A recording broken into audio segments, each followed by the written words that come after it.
Transition and paint scoring tonight. Look at both ends really in the paint. You guys dominated. What was the key there? I think we had 27 lane touches in the first half and scored like 32 points off of it.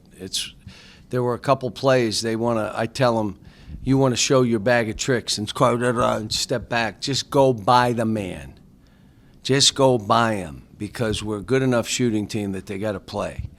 We got a lot of stuff to work on, but, to see them defend and play that hard and compete like they did, especially defensively, man, it's October 24th, guys. And, that team was up 20 on Michigan at Michigan. So, we can all say what we want, but, we played good. And we had a lot of guys play good. Look, we have 8 guys and Isaiah's 9. Isaiah's not that far off to being we have 9 guys. He's just not where the other guys are right now. Those 8, they're pretty good. We got to get Malik Ewan a little more active, a little more passion, screen and run to the rim, sprint, all that kind of stuff. He started doing it. He was getting dunks and layups, and then the other thing he did is they converged, and we're all open. So guard play was good. Ability to score balls, but we got out in transition. How about Billy Richmond? Carter, you could see he's better. TB's better. I mean, guys got better. DJ and Darius being able to play together is big for us. Big. They both, defensively, those guards had trouble getting around them. It seemed like the freshman guards both played with fearlessness and confidence from the outset. What's in that mindset that's built to that? Well, they think highly of themselves. The only thing I'm telling both of them, you're going to take a lot of shots. You can't take bad ones. That's disrespectful to your teammates. They know you're going to shoot a lot of balls, but you're not going to shoot 1-foot step back because it's in your trick bag. No, you're not taking that one. The other ones are all good. Take them. And so they both have to learn that. This isn't, a pickup game where I'm just going to start shooting and not throw it to anybody, just come down and take an NBA 3 for no reason. What? You're not doing that. You took the most shots already. Why would you shoot that? So that's stuff they have to learn. But they've been good. They've been good. Yeah, obviously, exhibitions, a lot of times the final result's kind of secondary to the performances that you maybe see. What were the biggest things you were looking for tonight, and where do you kind of feel you guys are as a team after this game? We got a couple guys that got to catch up. You can't have and you're kind of going through the motions. It's like sticks out like a sore thumb. And holding people's feet to the fire. I hope you watched. I started this group, and in the second half I started this group, and next game Monday I'll start another group and hold your feet to the fire. Let's go. Prove yourself.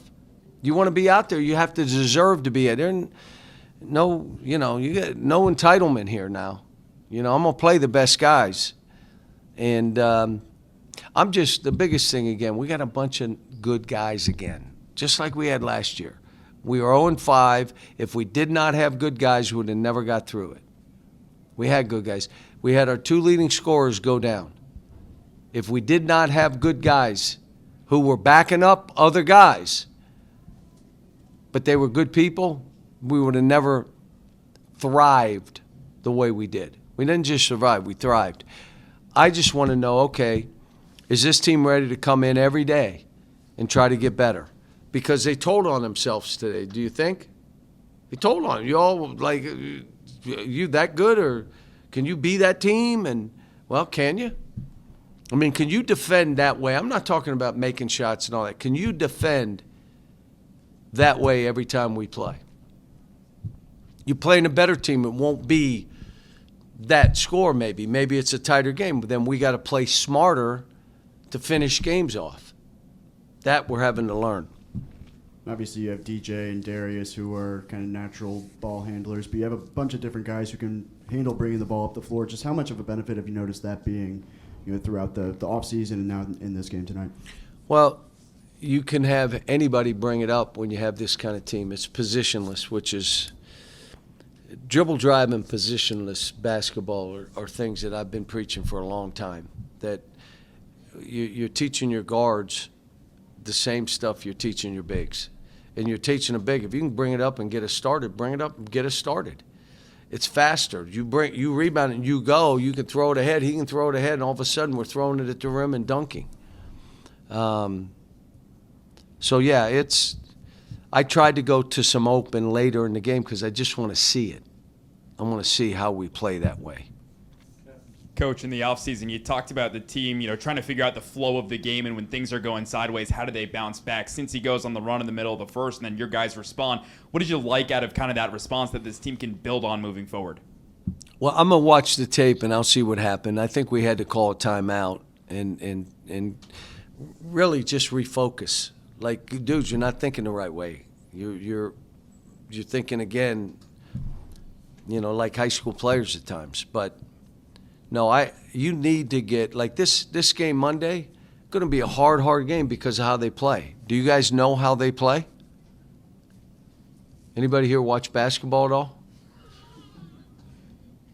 I mean, they're going to run and jump and run and trap. They'll run 2 guys at the ball. You go pick and roll, they may run 3 guys at the ball. And it makes them play hard because they're scrambling everywhere, which means you got to have basketball players. Whoever has it may have to be making plays. But have I worked on that with this team? No, I haven't. I've been trying to just get us right. Little bit of lack of execution on a few things we did. But it's October 24th. That stuff's going to happen. TB came in here and described and said this team is dangerous. Where do you think that kind of assessment is after the Who said that? Tonight? TB, Trevin. What's dangerous? This team could be dangerous this year. Now, what I told him, I don't want him to settle. I want him to drive the spots and shoot the ball. I don't care if he shoots air balls. Get in the gym and get the shots where you get to a spot on the floor and you can get us a basket. Because if he can do that, shooting threes, blocking, rebounding, doing, and when he gets the ball somewhere, he can go boom, boom, and get a shot off, he's lethal himself. That's what we need him to do. If you're looking at the best players, they know how to get the spots on the court and get basket. Who am I talking about? Have you watched any games the last couple of days? Shea, just go to a spot and get a shot. I know where I can make shots. Well, where can you make shots? I'm not that guy. You got to shoot all threes and layups. I think the mid-game is important. I'm not saying you're overwhelmed with it, but you shoot 30 to 35 threes, something like that. That's plenty of threes. But you want to win the game, you got to sometimes make baskets because you could shoot 30 and go 8 for 30. Coach, Cincinnati shot 55% in that win against Michigan. You held them to 28% shooting today. What did you maybe identify on tape throughout the week that you were able to take away tonight? I knew they're going to shoot threes, and we worked really hard on taking shots away. The first half, we left a corner, which we never leave. So if you drive at and the guy's in the corner, we ain't helping. We'll fake and go, but he's not getting a shot. We left once, he makes a 3. A slow closeout with the arms down, he makes a 3. Other than that, we were on people. Like, if they were shooting it, they had a hand. I don't know how many we blocked, but we blocked a lot of shots. What was it, 6? And a bunch of them were, like, some perimeter shots. So we're long. Look, with TB, with Malik, with Nick, with Billy, who's bigger than his size, Carter, our guards are big. Isaiah is big, long. First couple minutes that Malik Thomas was in, I think he walked over to you on a teammate's free throw. Do you remember what you said to him? He's one that I'm going to have to at times and let him go some. You hear what I'm saying? But he's got to respect that. So there are times I'm like, you're not taking that kind of shot. He needs to play, and he may not know Rip Hamilton, but he's got to play like Rip Hamilton. get the shot before you catch the ball. Not catch the ball and do this. Get the shot before you catch it. Now, either you're doing that or you're doing something off that. But I'll tell you what else he did. He defended pretty good today. He rebounded pretty good. He did some good stuff. First time in a college game. And again, they had grad students. They were a little older than us. So it was good for them to physically feel what it's like in that kind of game. How do you feel Darius played off ball tonight? He played good. I just got upset because I just wanted him to drive. I know what he is getting downhill. And if you heard me the whole time, take him. He cannot take him. Because he did that little step back and he missed it. Why? Then he started getting to the rim, shoulder. How about the one? And he dunked one. You know what I said? Really hard to be cool when you make dunk like that. You can't, it just wipes out your coolness. I'm not cool. I'm just going to dunking this on somebody. He's capable of doing, he's really talented, really smart, but he's young. He's going to make mistakes. He's going to, do certain things. Do you have a good comp for him? Somebody that he reminds you of at all? Well, what I'm having to do is if you want that ball in your hand, you can't think you're taking the most shots or I'm putting you off the ball. So you want the ball in the hand, you got to run our team. You got to deliver shots. You got to get people open. You got to create pace. And he's listened. Like friends of mine that have watched him play can't believe he's playing this well. Well, they can't believe Malik Thomas is playing the way he's playing, which is no 12 bounces, spin, step, boop, dude. They're like, geez, I didn't see any of those. He's just playing basketball, hard cuts. If he's open, he's flying up and down the court. The other thing I kind of like when you're playing 8 or 9, my guys looked like they were in pretty good shape. But tomorrow's got to be a film day. We can't really do anything because we travel on Sunday and then we play on Monday. Play late. You mentioned Carter's growth. What did you see tonight that was evidence of the steps that he's taken and getting better? Way more confident. Like last year, his skill wasn't where it needed to be. Hard to be confident when you're shooting air balls and stuff. And then as the season got on, he got better. I still say he's a car crash driving the ball, and they can't really guard it. So drive. Get into people's bodies. He's a terrific athlete. He's long. He's tough. He's strong. Shot the ball well tonight. What did we shoot from the 3? But it was all good. Anything else? I got two. Go ahead. You've mentioned, obviously, Darius and Malik Thomas and just how well they played tonight, but just throughout the offseason, since they've gotten on campus, just where do you feel as though those two guys have made the most strides, and where do you feel like they've grown the most? For Malik, less is more.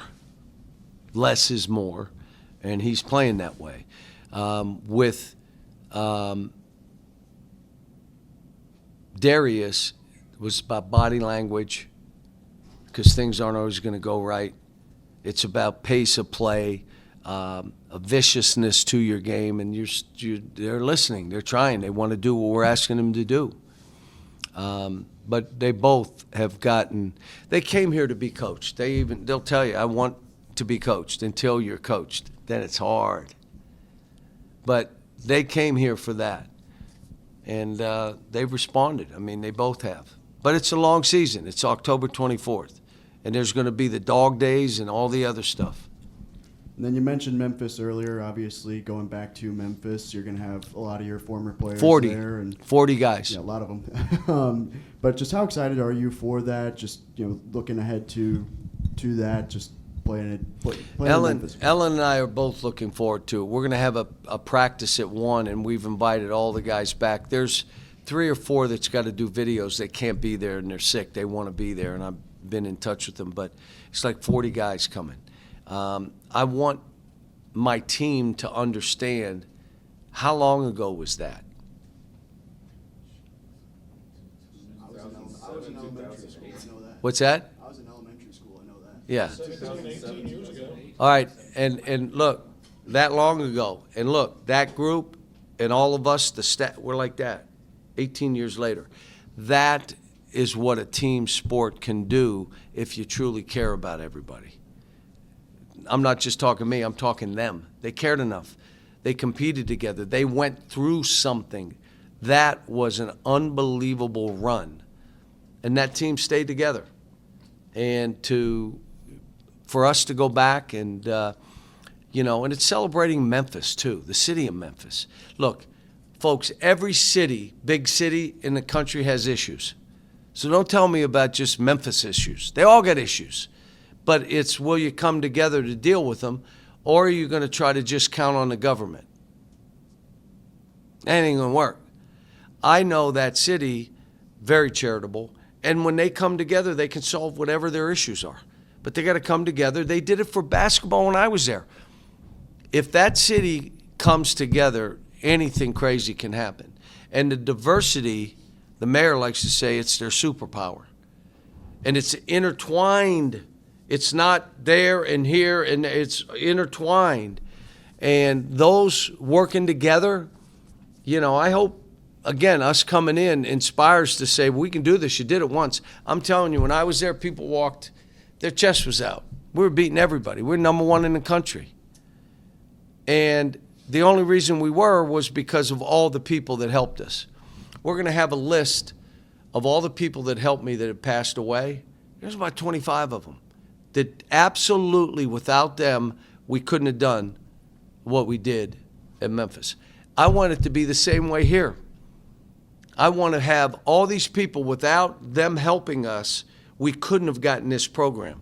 All that's going on right now in college athletics, it's going to take a village, a group of people that are all committed, and they trust me and our staff to be good stewards, to do all this stuff, but they know without them we can't do it. It's not doable. And Memphis was that way. I'm telling you, everybody was behind that program. Everybody. And that's what I want to have here. I want 1,000 people to say, without me, Arkansas couldn't have made that run. That was an unbelievable time in that program. But you know what? I was there and helped. I did X, Y, Z.